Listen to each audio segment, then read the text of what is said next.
Welcome to Padmakumari Snehithi channel. இன்றைக்கி பாருங்கள், நம்ம பாறை மீன் வறுவல் கேரளா ஸ்டைலில் என்ன செய்ய போகிறோம். மீனை நம்ம வறுக்க போகிறோம். நாகர்கோவில் கேரளா ஸ்டைலில் என்ன மீன் வறுக்க போகிறோம் அப்படின்னு பார்த்திங்கன்னா, நம்ம தேங்காய் பால் மிக்ஸி ஜார் எடுத்துக்கிறாங்க. பாருங்கள், காஷ்மீர் சில்லி பவுடர் ஒரு 2 ஸ்பூன் போட்டுக்கலாங்க.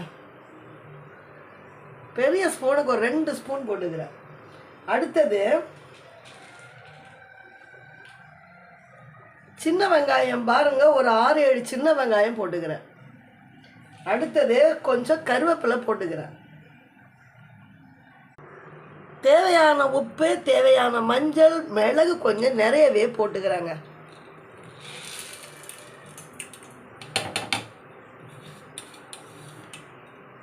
இப்போ இது எல்லாத்தையும் நான் மிக்சியில் ஒரு பேஸ்ட்டை அரைச்சி எடுத்துகிட்டு வந்துடுறேன். பாருங்கள்,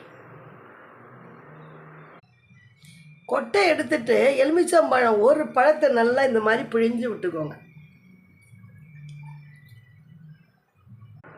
அரைச்ச மிளகாத்தூளை மீனில் கொட்டிக்கலாங்க. எல்லாத்தையும் என்ன செய்யுங்க, சூப்பராக எடுத்துருங்க. இப்போ எல்லாத்தையும் நாம் என்ன செய்ய போகிறோம், நல்லா புரட்டிக்க போகிறோம். நல்லா புரட்டுன்னு போட்டு நல்லா புரட்டிக்கலாம். முதல்ல சட்டியில் இந்த மாதிரி சட்டியில் வச்சு அகலமான பாத்திரத்தில் வச்சு புரட்டினோன்னா மீனில் எல்லா மசாலாவும் பாருங்கள் சூப்பராக என்ன செய்யும், போய் சேர்ந்துடும். பார்த்தீங்களா எவ்வளோ சூப்பராக நான் என்ன பண்ணிட்டேன், எல்லா மசாலாவையும் சேர்த்துட்டேன்.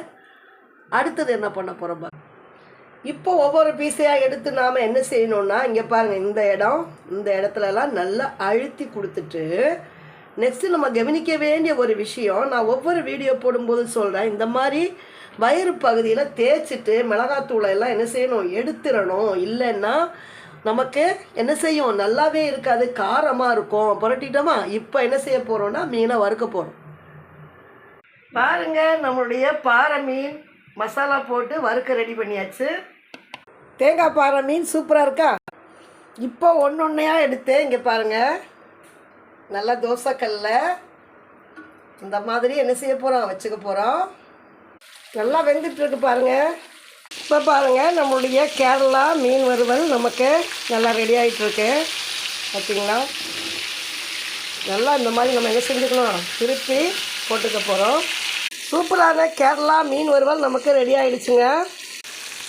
பாருங்கள் எவ்வளோ சூப்பராக இருக்குன்னு. இப்போ இதை பிளேட்டில் எடுத்து வச்சு நம்ம என்ன செய்ய போகிறோம், சர்வ் பண்ணிக்க போகிறோம். பாருங்கள், நம்மளுடைய கேரளா நாகர்கோவில் மீன் வறுவல் ரெடி ஆகிடுச்சுங்க. சூப்பராக இருக்குங்க. தேங்காய் எண்ணெயில் வறுத்து பாருங்கள், நல்லாயிருக்கும், சூப்பராக இருக்கும் பாருங்கள்.